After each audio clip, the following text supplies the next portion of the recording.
Hi guys, so sorry with the late update here. Had loads of trouble with my PC and things like that. But anyway, so Nintendo Switch updated their firmware to 10.1.0. It was another one of Nintendo's updates that say bug fixes. They seem to be doing this with Nintendo Switches. They never actually tell you what they do, and even if they are doing them, they're kind of pointless. You don't really realise that anything's actually happened under the hood. There's no actual features. You don't seem to add anything to the Switch ever. That's for another day though.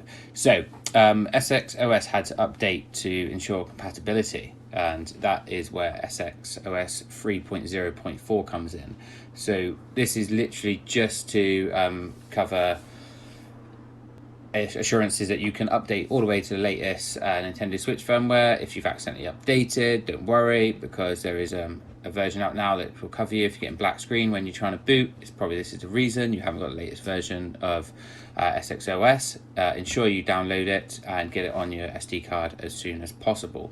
The other reason is that people who have SX Core or SX Lite would have been having problems booting into that genuine boot. So that genuine boot was where you didn't have to go through SXOS and boot a normal firmware. It would wipe all of the data that SXOS has put on your card or on your Switch, wipe it all and let you boot completely naturally. So it's their version of whatever their stealth mode was, whatever you want to call it. It meant that you should have been able to go online. I wouldn't have ever gone online on anything that's hacked or patched or got a chip in it. I wouldn't go online with that because you're gonna get it banned. But if you've hardwired your Switch and you've installed a chip onto it, you're probably writing that Switch off anyway. So give it a go. That's your call, though. Really, to be honest, I haven't got one of these new Switches. I have no idea how to solder, and I just can't help you guys with those at the moment. Any sort of information I have that comes down though, I will give it out to you. But if you are trying to use that genuine boot on SX Core or SX Lite, it wouldn't have worked while you have a microSD card installed. So all the time, as we all have a microSD card installed. So that would have caused major issues with you. Get up to latest version 3.0.4 and you are good to go.